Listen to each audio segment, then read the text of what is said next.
You will hear a number of different recordings, and you will have to answer questions on what you hear.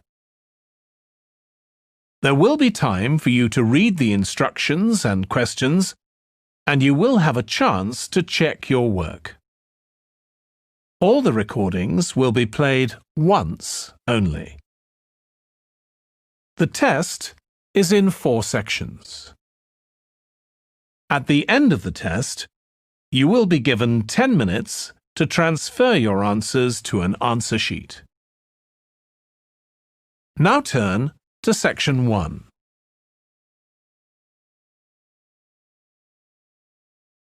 Section 1. You will hear a man inquiring in a tourist centre about activities suitable for families. First, you have some time to look at questions 1 to 4.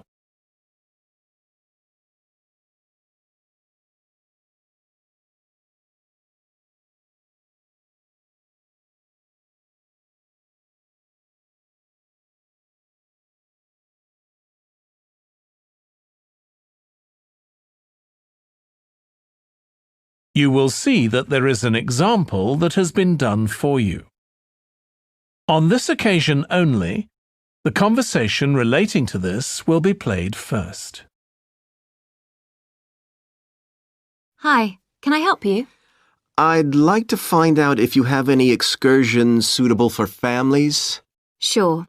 How about taking your family for a cruise? We have a steamship that takes passengers out several times a day. It's over 100 years old.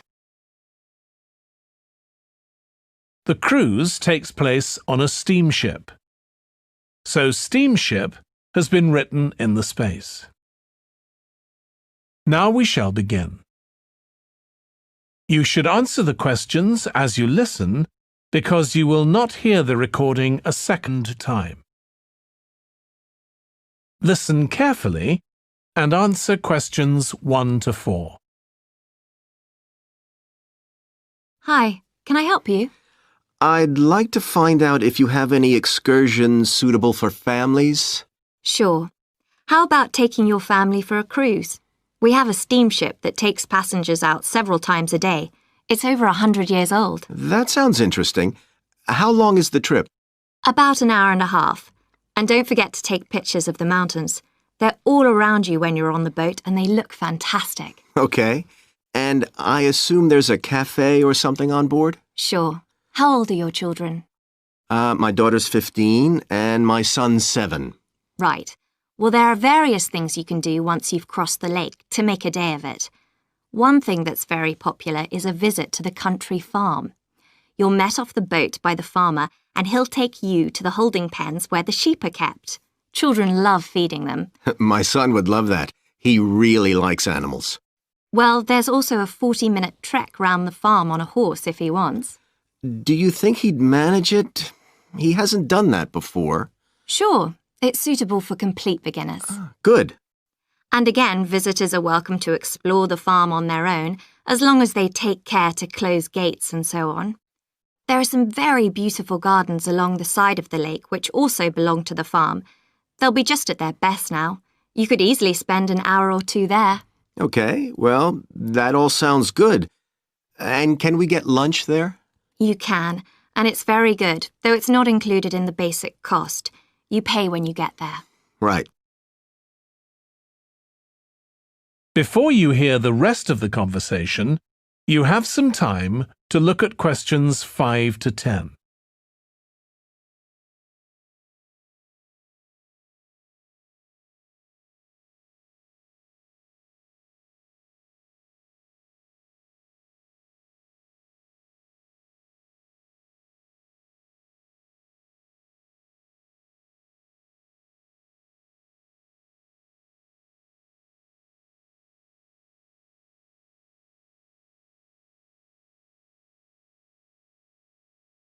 Now listen and answer questions 5 to 10. So, is there anything else to do over on that side of the lake? Well, what you can do is take a bike over on the ship and then go on a cycling trip. There's a trail there called the Back Road. You could easily spend 3 or 4 hours exploring it, and the scenery's wonderful. They'll give you a map when you get your ticket for the cruise. There's no extra charge. What's the trail like in terms of difficulty? Quite challenging in places. It wouldn't be suitable for your 7-year-old. It needs someone who's got a bit more experience. Well, my daughter loves cycling, and so do I, so maybe the two of us could go, and my wife and son could stay on the farm. That might work out quite well. But we don't have bikes here. Is there somewhere we could rent them? Yes, there's a place here in the city. It's called Ratcheson's. I'll just make a note of that. How do you spell it? Ratchesons.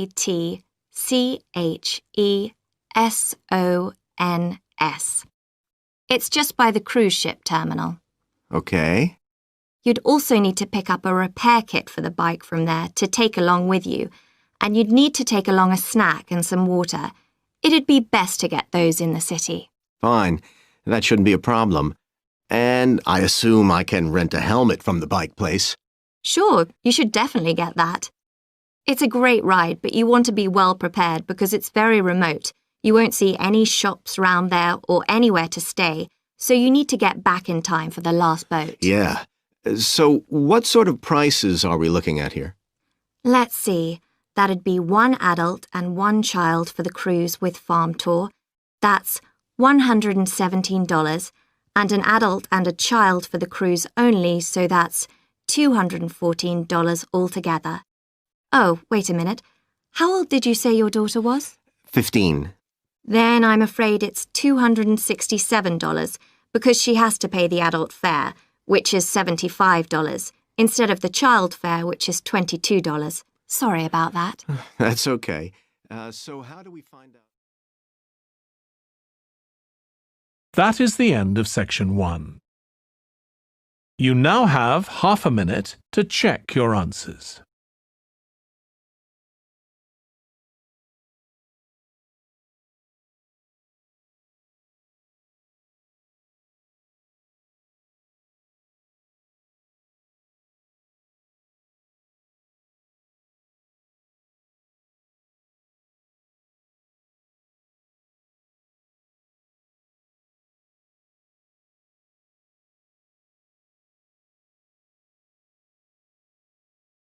Now turn to section 2.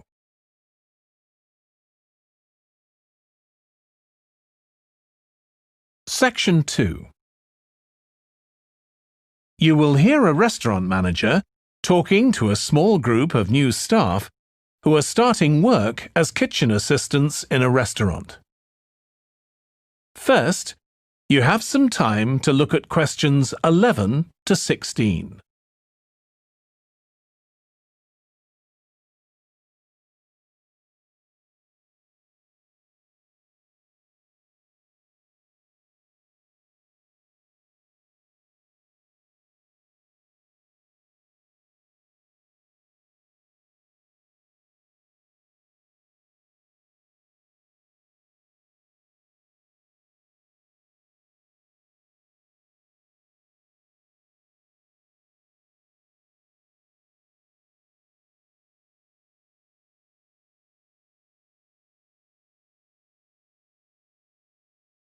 Now listen carefully and answer questions 11 to 16. Good morning, everyone.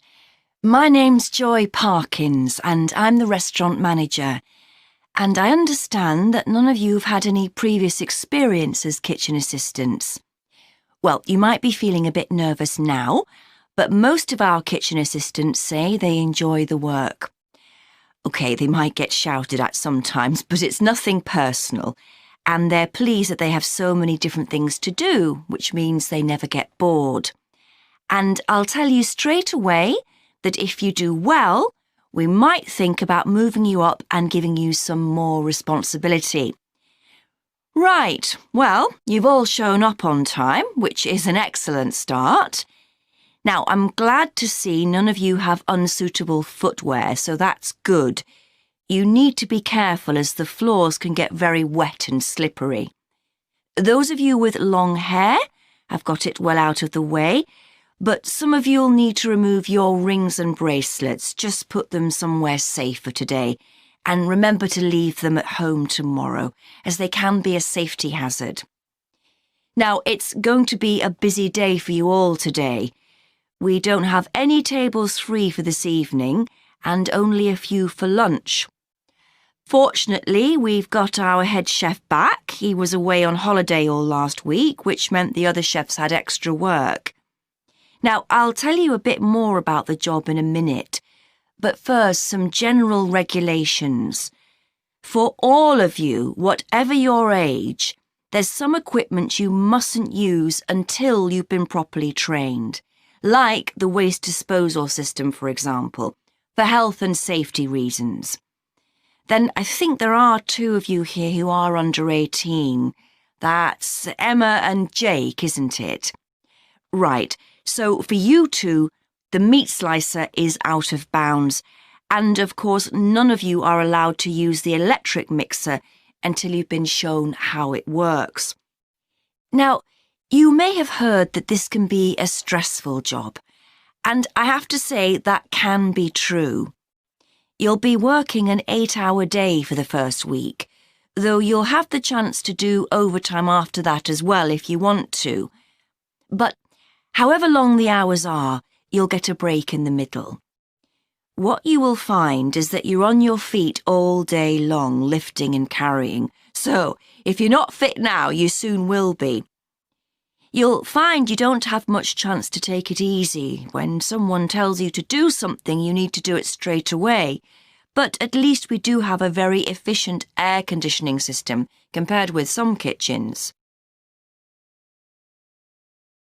Before you hear the rest of the talk, you have some time to look at questions 17 to 20.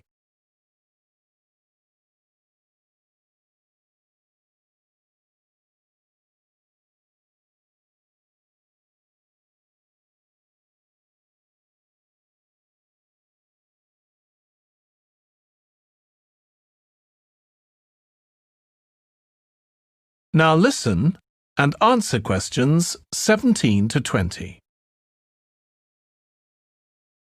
Now, let me tell you about some of the people you need to know. So, as I said, I'm Joy Parkins, and I decide who does what during the day and how long they work for. I'll be trying to get you to work with as many different people in the kitchen as possible, so that you learn while you're on the job. One person whose name you must remember is David Field. If you injure yourself at all, even if it's really minor, you must report to him, and he'll make sure the incident is recorded and you get the appropriate treatment. He's trained to give basic treatment to staff himself, or he'll send you off somewhere else if necessary. Then there's Dexter Wills. He's the person you need to see if you smash a plate or something like that. Don't just leave it and hope no one will notice. It's really important to get things noted and replaced, or there could be problems later. And finally, there's Mike Smith. He's the member of staff who takes care of all the stores of perishables. So, if you notice we're getting low in flour or sugar or something, make sure you let him know so he can put in an order. OK, now the next thing we need to cover. That is the end of section 2. You now have half a minute to check your answers.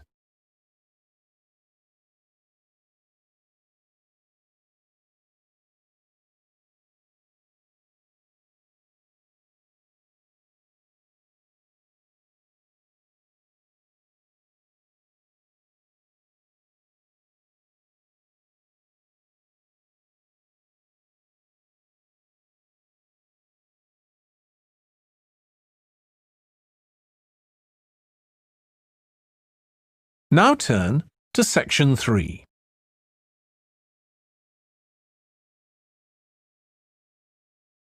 Section 3. You will hear 2 students called Trudy and Stuart, who are both studying to be librarians, discussing a paper that they are going to write together. First, you have some time to look at questions 21 to 23.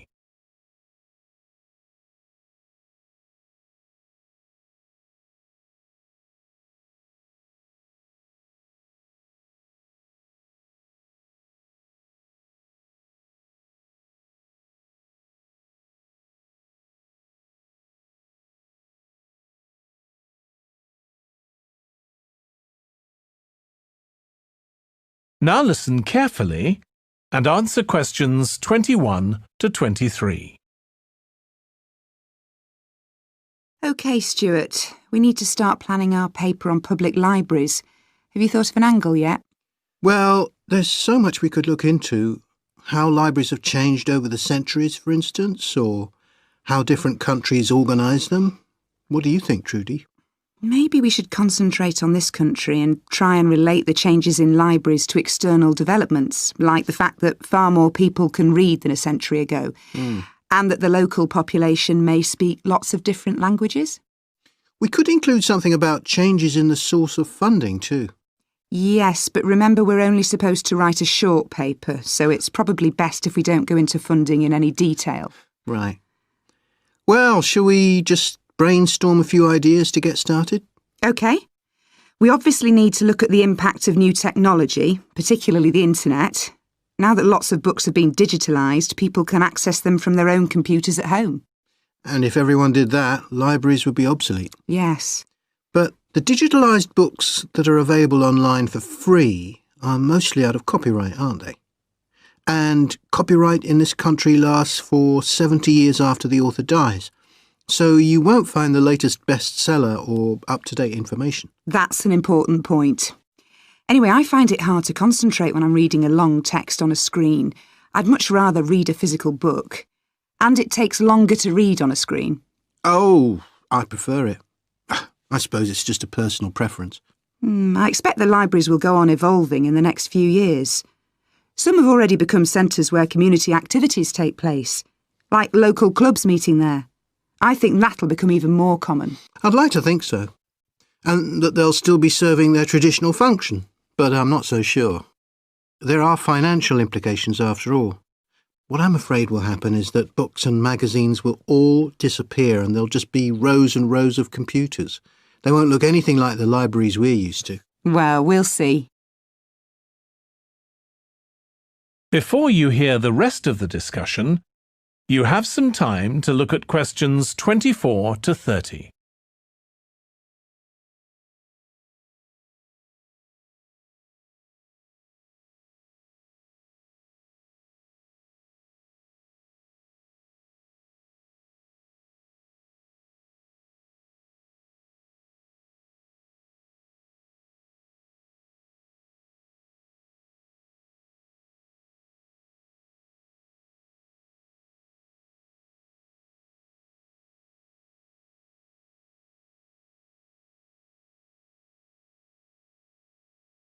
Now listen and answer questions 24 to 30. I've just had an idea. Why don't we make an in-depth study of our local public library as background to our paper? Yes, that'd be interesting. And raise all sorts of issues. Let's make a list of possible things we could ask about, then work out some sort of structure. For instance, we could interview some of the staff and find out whether the library has its own budget or if that's controlled by the local council. And what their policies are.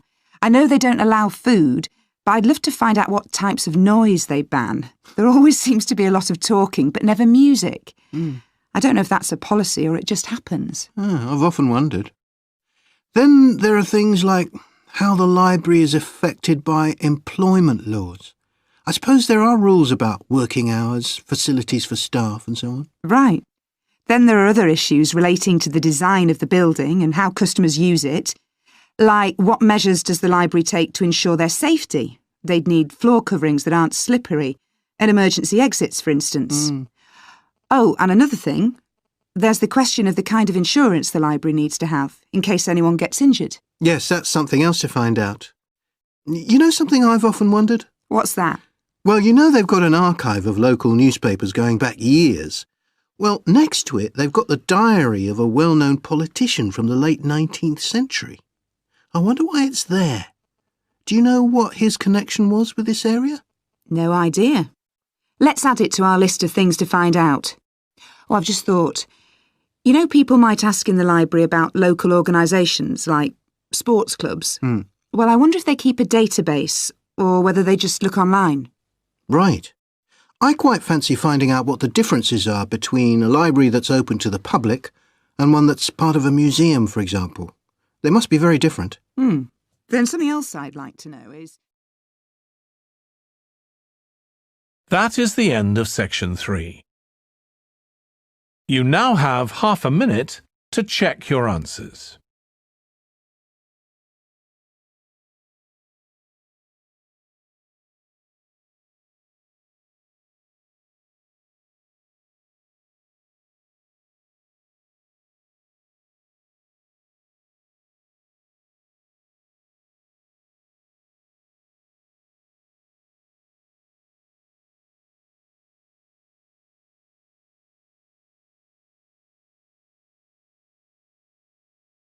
Now turn to section 4.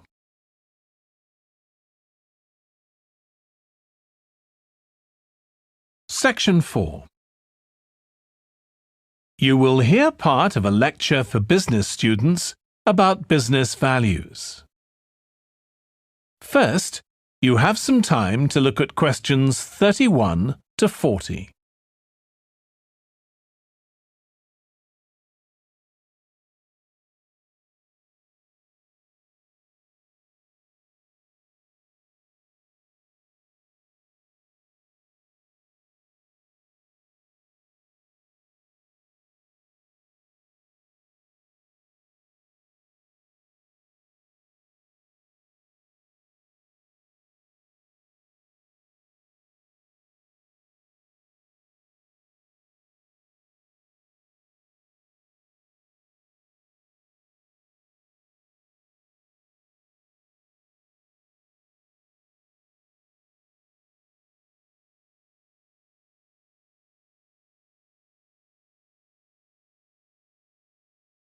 Now listen carefully and answer questions 31 to 40. In public discussion of business, we take certain values for granted. Today, I'm going to talk about 4 of them: collaboration, hard work, creativity, and excellence. Most people would say they're all good things. I'm going to suggest that's an oversimple view.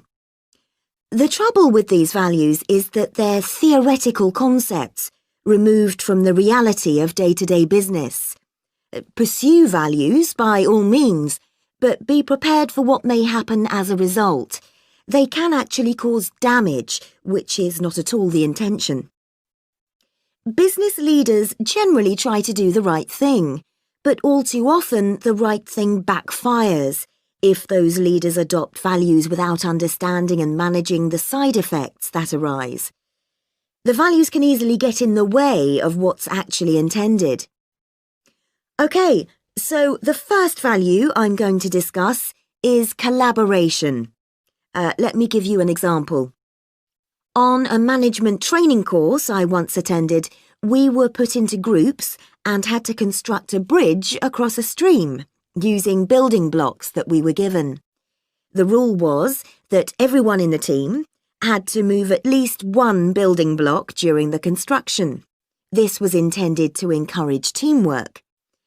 But it was really a job best done by one person.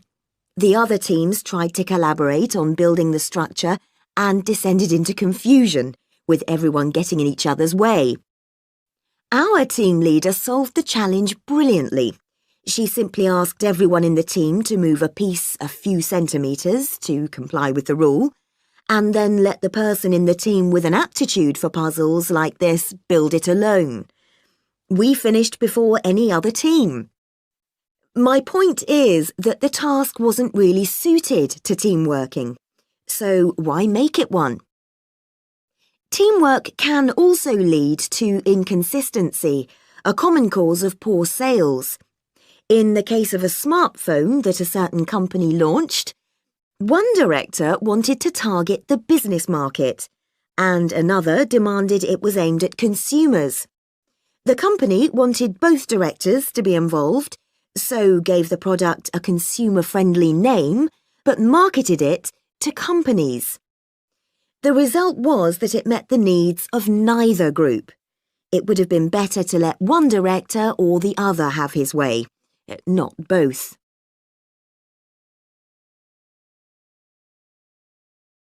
Now, industriousness, or hard work. It's easy to mock people who say they work hard. After all, a hamster running around in a wheel is working hard and getting nowhere. Of course, hard work is valuable, but only when properly targeted. Otherwise, it wastes the resources that companies value most, time and energy, and that's bad for the organisation. There's a management model that groups people according to 4 criteria: clever, hard-working, stupid, and lazy. Here, lazy means having a rational determination not to carry out unnecessary tasks. It doesn't mean trying to avoid work altogether. Most people display 2 of these characteristics, and the most valuable people are those who are both clever and lazy. They possess intellectual clarity and they don't rush into making decisions. They come up with solutions to save the time and energy spent by the stupid and hard-working group. Instead of throwing more man-hours at a problem, the clever and lazy group looks for a more effective solution. Next, we come to creativity. This often works well. Creating an attention-grabbing TV commercial, for example, might lead to increased sales. But it isn't always a good thing. Some advertising campaigns are remembered for their creativity without having any effect on sales. This happened a few years ago with the launch of a chocolate bar. Subsequent research showed that plenty of consumers remembered the adverts, but had no idea what was being advertised. The trouble is that the creator derives pleasure from coming up with the idea and wrongly assumes the audience for the campaign will share that feeling. A company that brings out thousands of new products may seem more creative than a company that only has a few, but it may be too creative and make smaller profits. Creativity needs to be targeted to solve a problem that the company has identified. Just coming up with more and more novel products isn't necessarily a good thing. And finally, excellence. We all know companies that claim they strive for excellence, but it takes a long time to achieve excellence. In business, being first with a product is more profitable than having the best product. A major study of company performance compared pioneers, that is, companies bringing out the first version of a particular product, with followers, the companies that copied and improved on that product. The study found that the pioneers commanded an average market share of 29%, while the followers achieved less than half that, only 13%, even though their product might have been better. Insisting on excellence in everything we do is time-consuming, wastes energy, and leads to losing out on opportunities. Sometimes second-rate work is more worthwhile than excellence. Make sure it's excellent sounds like a good approach to business, but the just get started approach is likely to be more successful. That is the end of section 4. You now have half a minute to check your answers.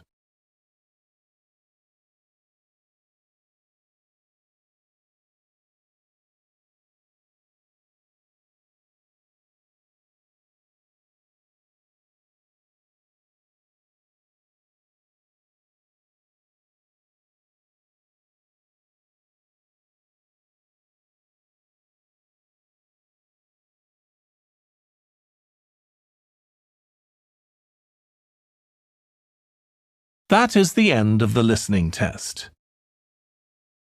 In the Ielts test, you would now have 10 minutes to transfer your answers to the answer sheet.